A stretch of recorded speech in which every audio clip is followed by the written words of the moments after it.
Episode 1. What are the differences between Lean, Six Sigma, and Agile?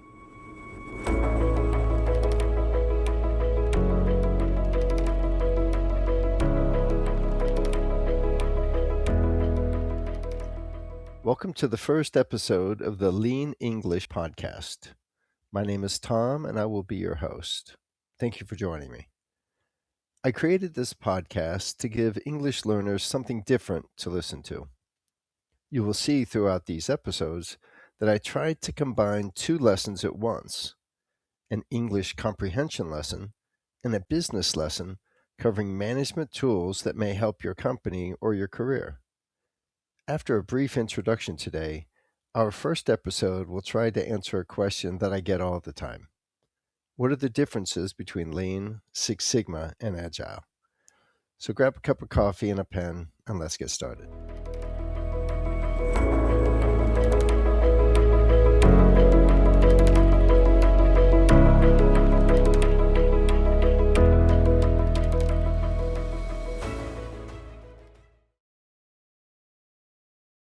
Now for a brief introduction. I am an American, but I currently live in France. I have been studying French as a second language for many years and found that podcasts are a great way to learn French pronunciation and new vocabulary. Since moving to France, I have worked as an English teacher, started a consulting company, Lean English Consulting, and now the Lean English Podcast. But English is not the only thing I hope you will learn during these episodes. I will also introduce you to best practices in manufacturing, process improvement, software development, and quality management. This podcast is designed to get your English and your business in good shape. Perhaps you are a business owner or manager in an international company who needs help solving complex problems. Or maybe you are just curious about business in general. I want to introduce you to some new ideas so you can take these insights and use them to improve your productivity, efficiency, quality, and effectiveness.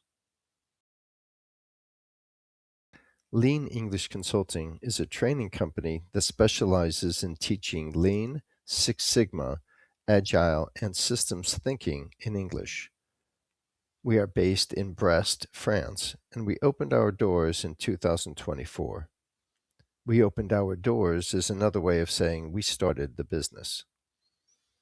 As far as credentials are concerned, the company is Calliope certified, so if you live in France, you can use your CPF to fund any of our courses. Personally, I have been working as an English teacher for the past 2 years. I have a bachelor's degree in English, a master's in business administration, and a TEFL Level 3 certification. And when I worked in the United States as a business consultant for more than 12 years, I acquired Lean Six Sigma Black Belt and Agile Scrum Master certifications.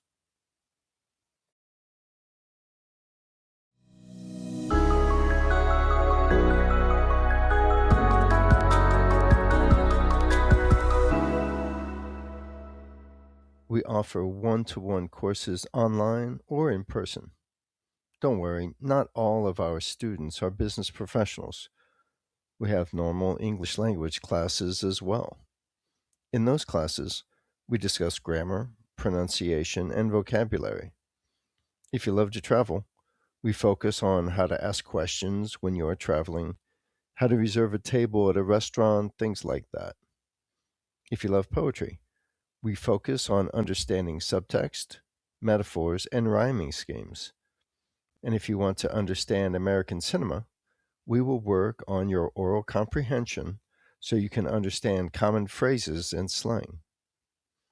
And we cater to the needs of your business. If you are a company that uses English daily, we can tailor our immersive training program for your employees that fit their level of language and business knowledge. And after the training is completed, we can return and mentor your group through a process improvement project. So, why another podcast? I know, There are a ton of podcasts already. But as someone who is learning French, I use French language podcasts quite frequently to improve my oral comprehension. And I noticed that while I am listening, I am also learning something interesting as well. So I suspect that someone out there who is learning English may also want to learn some techniques that will help them improve their business.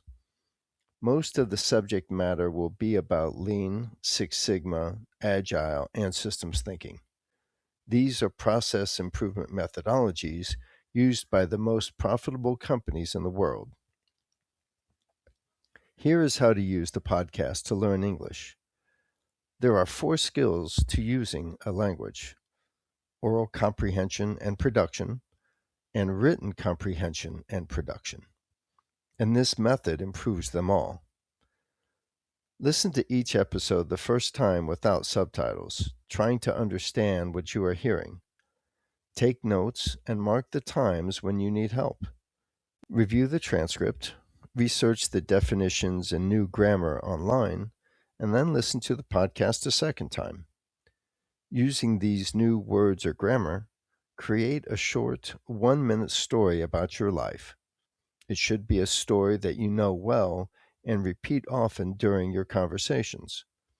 Then record an audio file of this story on your phone with your own voice, concentrating on shadowing my pronunciation. Listen to it often and repeat it during your next conversation.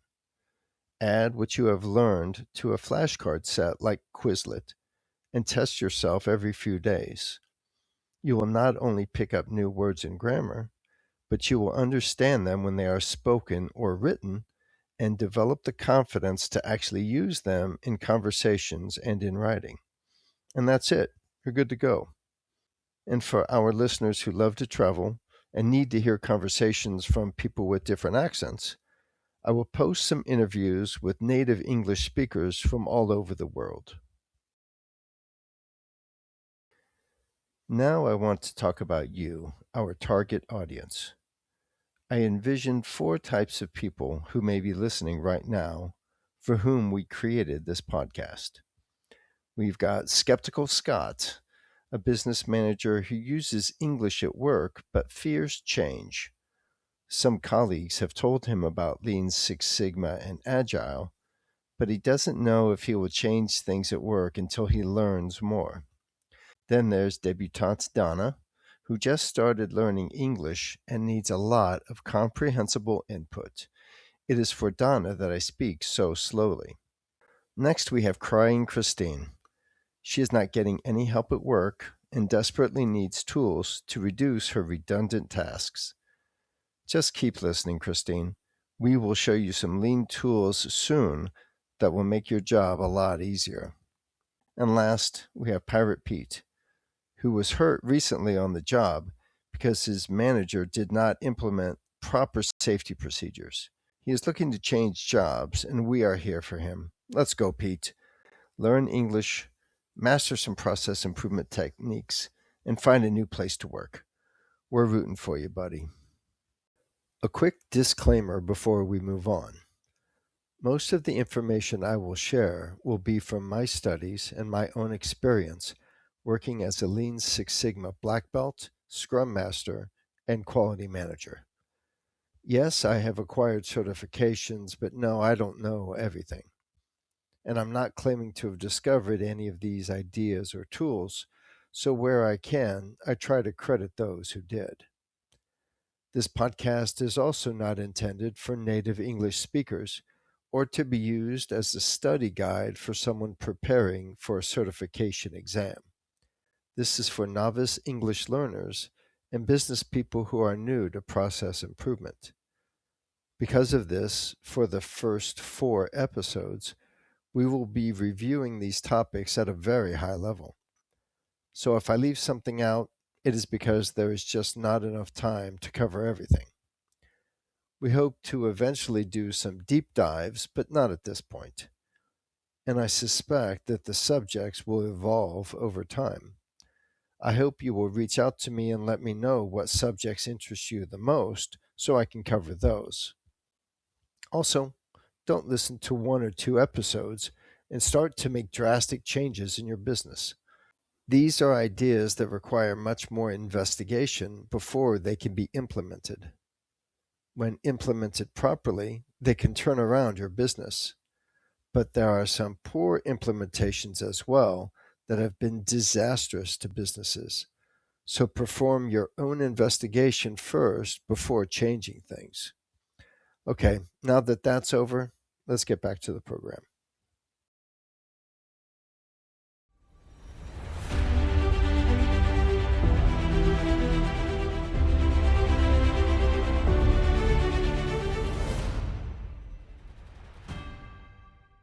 Now for a brief history lesson. Here is a timeline of some of the major discoveries that have shaped modern process improvement methods. Lean, Six Sigma, and Agile have developed over many decades through the influence and discoveries of many important individuals. In 1911, Frederick Taylor publishes The Principles of Scientific Management. This groundbreaking work contrasts the old rules that were created during the Industrial Revolution with the new scientific methods that were being developed by the first process engineers. In 1913, Henry Ford creates the assembly line for mass production of automobiles.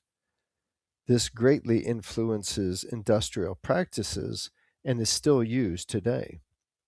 In 1924, Walter Shewhart publishes papers on statistical process control. These charts are some of the first examples of using probability and statistics to understand how variation influences quality. In 1926, Sakichi Toyota starts the Toyota Automatic Loom Works Company. Sakichi Toyota was able to create looms that would stop production if an error occurred. This is significant because the principle of no defects laid the groundwork for the Toyota production system, which is commonly known as Lean. In 1933, Kiichiro Toyota follows Ford's lead and begins full-scale development of automobiles. This is the start of the Toyota Motor Company. In 1941, companies in the United States, with the help of the government, developed training within industry to improve manufacturing efficiency during World War II. TWI is a philosophy and guide on how companies should hire and train their workforce. Starting in 1950, W. Edwards Deming begins promoting statistical inference and Plan-Do Study Act in Japan. Deming was asked to visit post-World War II Japan to help revitalize their industry, and he taught many professionals from the Union of Japanese Scientists and Engineers on the benefits of scientific management. A few years later, Kaoru Ishikawa translates, integrates, and expands on Deming's concepts. The engineers from JUSE take these lessons to heart, and Japanese manufacturers start experiencing unprecedented levels of quality. In 1984, Eliyahu Goldratt publishes The Goal, outlining the theory of constraints, a process improvement method that is much easier to implement. I highly recommend this book for new learners because it provides simple, relatable explanations for many lean principles. In 1986, engineers at Motorola found the Six Sigma Institute.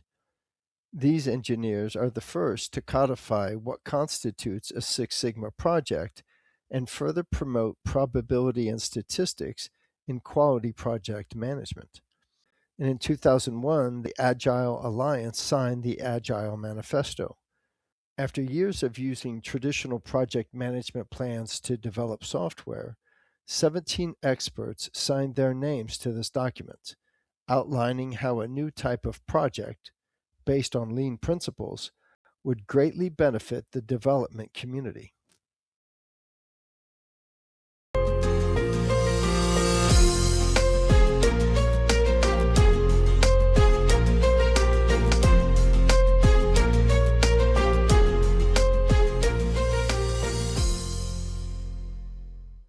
Now that our history lesson is complete, let's start comparing these different methods.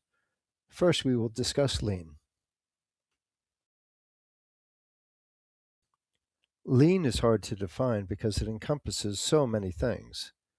It is a philosophy and mindset for doing business. It is a management tool for understanding processes and worker performance. It is a map for businesses to follow, starting with their customer order and ending with product delivery. It is a set of tools that everyone in the organization can use to improve the company's performance. It is a history lesson showing businesses that benefits can be discovered with creative problem solving, and daily progress leads to great advantages over time. Lean is most useful when you are interested in reducing waste and generating flow in your processes. There are 8 forms of waste that we will discuss in future episodes.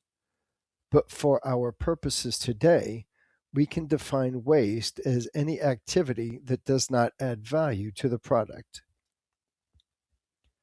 Removing waste and creating flow can be very powerful advantages for a company. Lean is also built around a philosophy called Kaizen, which is the idea that daily, incremental improvements will lead to massive gains over time. This is a big difference from Six Sigma, that relies on projects that take a long time to show improvements. Lean is not very useful for very complex problems because it does not have the infrastructure for prolonged experimentation. Any root causes to your problems need to be identified through brainstorming sessions and PDSA. Another benefit to Lean is that there is a low level of technical expertise that is required for implementation. It can still be a challenge, and the change can be hard for some people to accept, but it does not require extensive statistical knowledge or computer technology. Once implemented, however, changes can be seen immediately. The only downside is that the changes may not be large enough for some individuals to get excited about, causing adoption to suffer. Six Sigma is a process improvement method that has 5 toll-gated phases. This means that after the work of each phase has been completed, there is a meeting to determine if the team has done enough to advance to the next phase. Each phase must prove the answer to certain questions, and if proof is insufficient to completely answer the question, the team must go back to work. Six Sigma also gives managers tools to carefully track the company's performance and determine where process variation occurs. As Lean fights against waste, Six Sigma fights against variation, since it is the main cause of defects. The goal of any company using Six Sigma is to reduce variation to the point that they produce only 3.4 defects per million opportunities. Performance at that level would give a company some of the highest quality products in their market. As I mentioned earlier, Six Sigma projects take months to develop and produce results, so there are rarely quick wins. The time commitment, depending on the size and complexity of the problem, can range from a few months to a few years. However, the benefit that is produced is normally very dramatic. This makes it easy to recognize and calculate the financial gain, which is not always true with Lean. Now, one reason why companies shy away from Six Sigma is that the level of expertise required to manage these projects is high. It often takes a team of experts to train leadership to understand probability and statistics and to convince them that the company needs to invest money in new technologies. This financial commitment is often a deal breaker. A deal breaker is something that prevents an agreement from happening. In this case, an investment in new technology can prevent a company from implementing Six Sigma.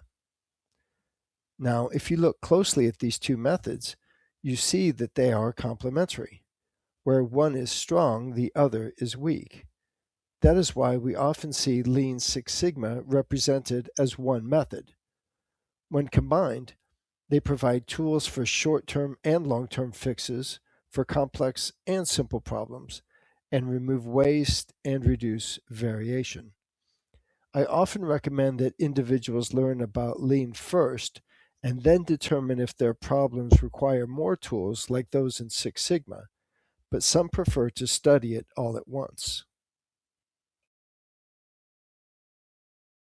Agile is a little different because it is not focused on solving manufacturing problems. Agile is software development in a lean environment. In the 1990s, software developers used the traditional waterfall project management structure: requirements analysis, design, implementation, coding and testing, and maintenance.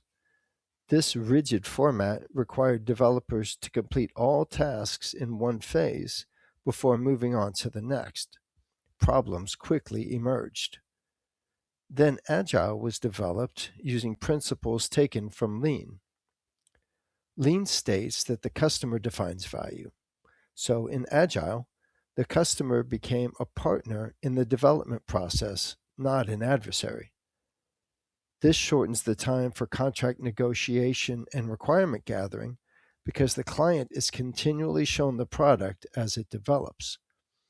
This keeps the client happy because they can inform the team how the product needs to change before it is released. Lean states that the worker should be trusted to suggest changes in how the work is completed.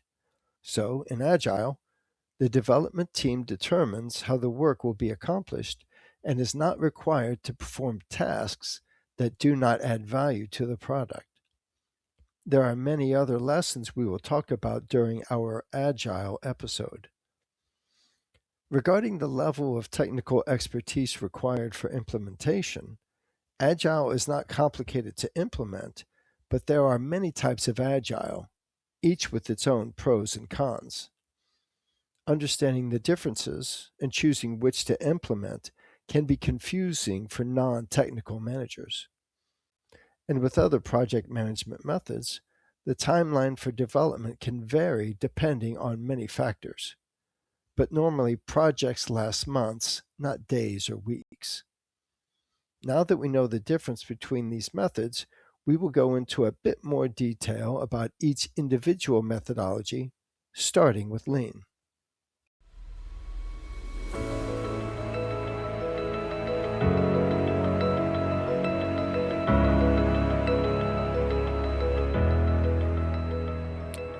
This is the end of part one. Thanks so much for listening. I am mindful that everyone is busy nowadays, so I plan to keep these episodes to around 30 minutes. I decided to cut this episode into two parts because I can't cover everything in that amount of time. Return to this channel for part two, where I complete the comparison in more detail. You can find the transcript and my contact information at leanenglishconsulting.com.